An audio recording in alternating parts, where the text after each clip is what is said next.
Hi, friend. Welcome back to your Big Creative Life podcast. Thank you for being here and for listening.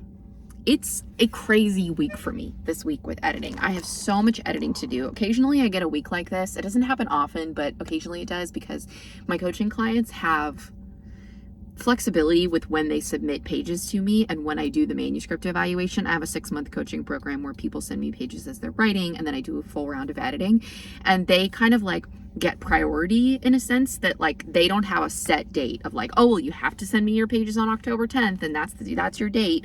Like it's more fixed for editing clients, but with coaching clients it's more it fluctuates. And so I just happen to have multiple coaching clients send me pages this week, which is great and lovely, and I'm happy to do it, but it means I have a lot and I have to plan out my work week very carefully. And I also took some time off. My husband and I went up to the North Carolina mountains for a couple of days, which was amazing. It was our first trip together without my daughter. And we got an Airbnb outside of Boone, North Carolina, which and it was like the leaves were just starting to change. It was gorgeous. It was amazing. And she stayed with my mother-in-law for a couple days. And yeah, it was great. But I've been away from her twice now. In September, I was away from her twice. And it's just like, okay, I'm good for a while. Like it was hard.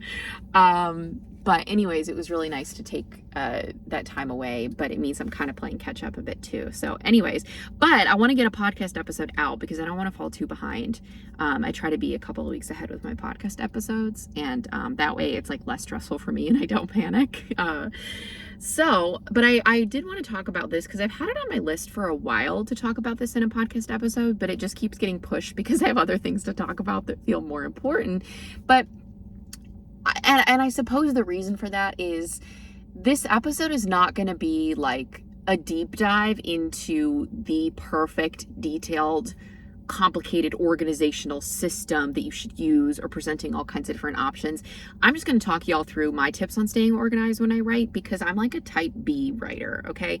I'm not a type A person where I have files and everything's color coded and I just like really get into all of that because I haven't found it necessary, first of all, but then second of all, that's just not my style with how I stay organized. I haven't found it necessary. So I'll just be sharing what I do. And if you want more deep dive, a more thorough deep dive into some particular strategy, I'm sure that there's content out there that goes into that. But yeah, I just want to share my experience from writing 3 books, starting a 4th.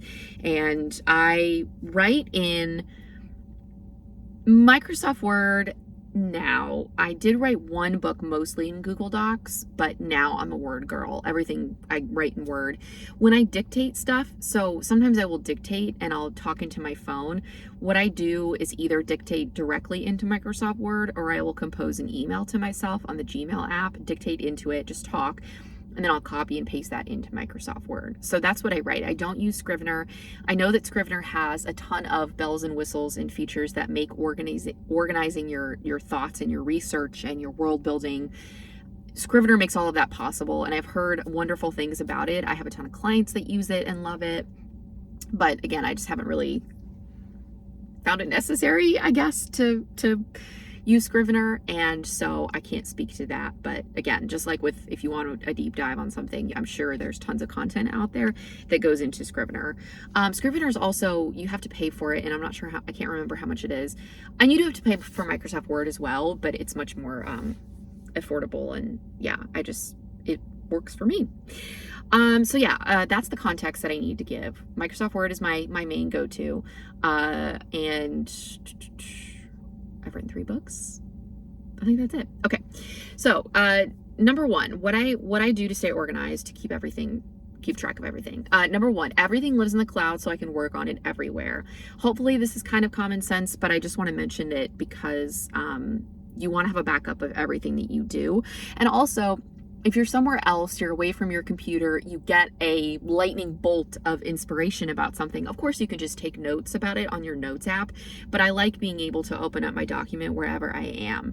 This is something I did when I was, before I had Word on my phone, when I was working on my 2nd book, I had the Google Drive app, and so I had Google Docs, and I would just open up my Google Doc of my manuscript when I was like somewhere and I wanted to write, I could open it up my phone and type that way. This was before I tried dictating. So like if I were, I don't know, waiting in line somewhere and I had some time to kill and I felt like I wanted to work on my book, I could just open it up on my phone and type that way. So I didn't have to be at my computer because it's not like the document was saved on my computer. And it's also good, again, just to have a backup of absolutely everything.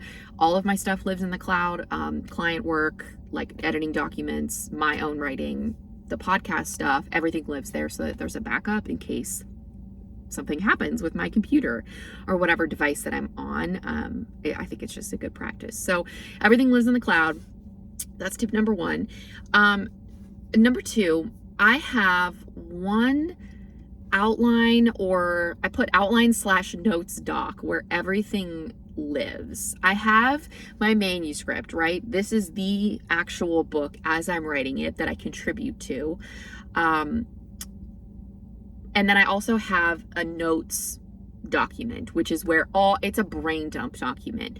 All of my research, if I've done any research and I need to write something, I need to compile something, I need to get some facts together, it all goes in that document. Any outlining that I've done, I'm not a big outliner, but I do plan out some things. I'll usually write a couple things down in bullet points or just write a few sentences, kind of stream of consciousness about my plan for the book or the main character. That all goes in there.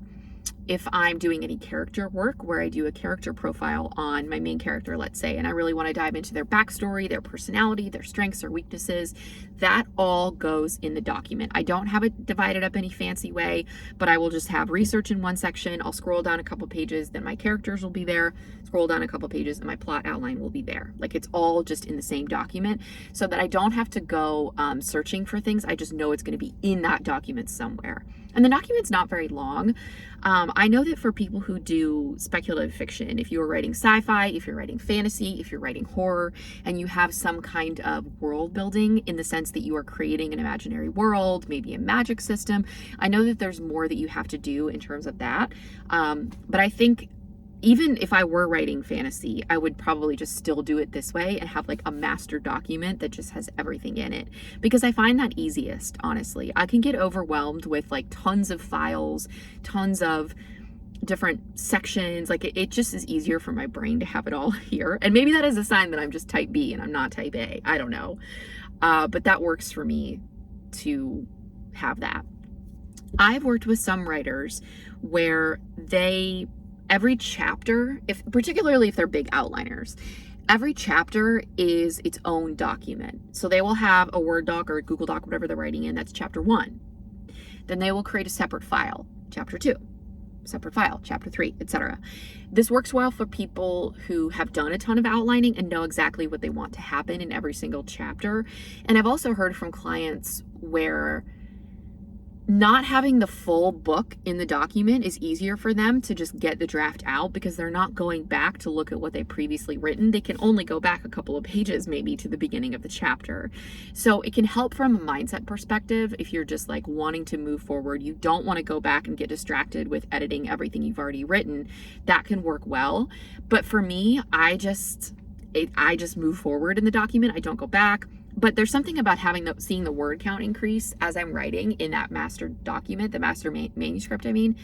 I find that motivating. So I like just having everything in one document. And for me, in my process, I also don't divide up by chapters as I'm writing. I just write. I don't have any chapter breakdowns. It's just all one big document. Then as I'm going through and editing, I might make a note about where a potential chapter might be, but I basically don't break it up until I'm like almost done with editing. Because for me, things might shift and change quite a bit in editing. And if I make a distinction of like, okay, chapter 1 ends here, chapter 2 ends here, 3 ends here, those things might get switched anyway. So I found it better to create one big document and then go split it up into chapters later. Okay, so I mentioned I have the one outline/notes doc where everything lives, but I also have a notes app on my phone. And I have, the standard notes app that comes on your phone. And I have an app, like a note with ideas or notes about my book. I know that I could access my master, like my outline idea doc on my phone, but for whatever reason, it's just easier to open up my notes app and jot down an idea. So if I'm like not working on my book, I'm not thinking about my book, I'm in the shower, I'm driving, I'm doing whatever, but I get an idea for something, I will put it into my notes app. I'll just make a little bullet point to myself about it. Or if I'm thinking about something and I realize, oh, wait a second, I need to go fix this plot hole that I just thought of, I will make a note to myself in the notes app. And then I can go reference that when I am back working on the actual book. For whatever reason, it's just easier. Actually, I think it's because I have so many things in my notes app. I have a grocery list. I have content ideas. I've got like just all kinds of things in my notes app. So I'm used to going to it. It's easy to access on my phone, and that way I can just put my ideas down there. So I do have that. Okay. Another thing I do is I make comments about stuff to check or research or fix later on a separate Word doc with my notes, that notes outlining doc that I mentioned. There are two ways to do this, and I've actually done it both ways. Because I don't go back to edit as I'm writing, I just move forward and get the draft out. I will sometimes encounter issues where I'm like, oh, I need to fact check this, or I need to research this a little bit more. I will insert a comment and put some asterisks in it to know, like, just come back later to this. Or I have that outlining and brainstorming document open. I will put a little bullet point at the top and say, like, research this thing. For example, with one of my books, I was writing about a crime that happened in Georgia, and I needed to know what would the typical length of sentencing be for this person who committed this type of crime in this year. And I didn't want to stop my momentum to go fact check that. And it didn't really totally matter. Like if it was 3 years versus 10 years, it wouldn't make that much difference in the story. So I just needed to figure that out, but I didn't want to stop writing to go research that. And so I put a little note to myself to go look at that later. So then when I'm editing, I can go do that kind of stuff. When I'm writing, I want to take advantage of that time writing. I want to take advantage of the sprint. I want to take advantage of that time and that momentum and just work on getting down as many words as I possibly can while I'm writing. And if I were to stop, go to Google, look at some different sources of Georgia statutes on this thing, like that would derail me. So, and if it's a big thing that really impacts the plot, like in that same book, I had to research this particular, like a roofie, basically. If someone got roofied, like what would that look like? Because that did impact the timing. And so I looked that up before I started writing, before I got to that part in the book, just to kind of wrap my head around like, okay, what would the timeline be of these events that unfolded after? What would the police response be? What would be this person be doing, etc. So that was stuff that I had to research, and I couldn't just put an asterisk because it was important to the story. But if it's something small, I just mark it and move on to do later. The last tip I have is I keep a separate document called cuts. It's literally labeled the title of the book and cuts of stuff that I remove from my draft. If in editing, and I do this in editing because I'm not, again, on the first draft, I'm just getting the story out. I'm not going back to cut things out of the book. But when I'm editing, if I delete something that's longer than like 2 sentences or 3 sentences, maybe, kind of depends what it is and how good the writing is, I will copy it and paste it into this document that is just deleted stuff. Because I know there is a chance that I might actually want to add that back in or keep some of it or move it to a different place in the manuscript. And yes, I could go back to a different version of Word and look at it, but I find it so much easier to just put it in a separate document. I think for my peace of mind, it's better to see it physically on the page being pasted on there. And I know like I have a backup of that thing I'm removing in case I want to add it back in later. Yeah, so I just call that cuts. I have like everything saved on my drive, and I have like a folder for the book, and then in the folder for the book I have the manuscript, I have my outline, my notes doc, and then I have a cuts doc. And once I start editing, I will save different versions of the book. But yeah, it's one of those things, again, for peace of mind, where I like just being able to cut it copy it and paste it in, because you never know. You never know when you're going to add something back in. You never know when you're going to be able to repurpose something, or I don't know. It just feels like a loss if it's completely gone forever. And of course, the other option too is to keep track changes on. So when you're in Word, you can turn something called track changes on, which basically lets you edit the document, but you still get to see what things looked like originally in the original version of the document. So if you remove something, if you add a couple of new sentences into a particular point, it will show up in red or blue or some other color font. And if it's something you've deleted, it will strike it through so you can see. For whatever reason, if I'm just working on a book myself and like drafting it and editing it, I don't use track changes. I only use track changes when I have sent a version of a book to my agent and she gives me notes. Then I will, if I go back to make changes based on her suggestions, then I will turn track changes on so that she can see what changes I'm making. But if it's just for me, I don't do track changes. Yeah, but that's another option you could do if you want to be able to see what you've removed. So yeah, that's basically it. In terms of my organizational strategy, again, I think this is something really simple for me because I just have not found it necessary to do something complicated.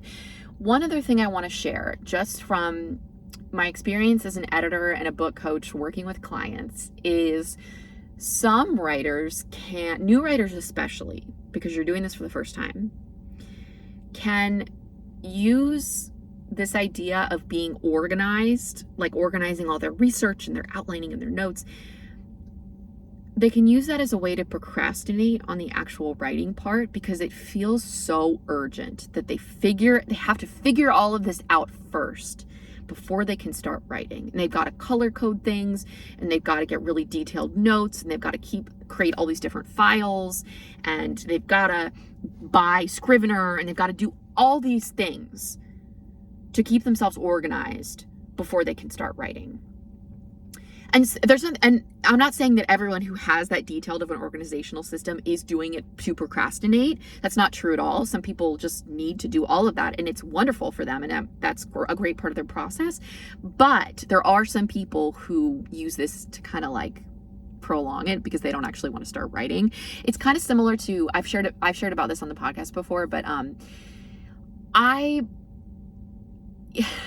when I started writing, I think before I started writing a book, I wanted to just gather information. I thought that if I watched enough videos, took enough writing classes, did enough whatever, that I would just like absorb all the information and sit down and write a book and it would be perfect.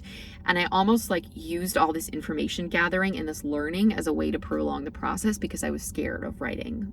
And it's like, yes, all that information gathering is great. Listen to podcasts like this one. Hi. Watch content about writing, take writing classes, read books about the craft of writing. That's all great. But you have to be honest with yourself about when it's time to actually, I have something in my eye. When it's time to transition into writing. You know, like you can't put that off forever. And I think some writers have a tendency to do that with organizational strategies. So do a gut check. You don't need to have anything super detailed and thorough. And if you're writing your first book, you might try an approach on the first book that you don't keep with the second, third, fourth, etc. Like you might just kind of need to discover your process as you go. So it doesn't need to be set in stone. It's not something you have to completely figure out on book one. I do things differently now than I did on my first book. Of course, every writer does, most likely. So remember that too. Okay, I hope this is helpful. You can kind of keep yourself organized and on track, but not like stress about it and try to like achieve perfection when it comes to that. There's so many different ways to stay organized, so you can troubleshoot or have a trial and error, I guess, and figure out what works for you. All right, well, I think I'm having trouble today. I've had so much coffee. Thank you for listening, and I will see you next week.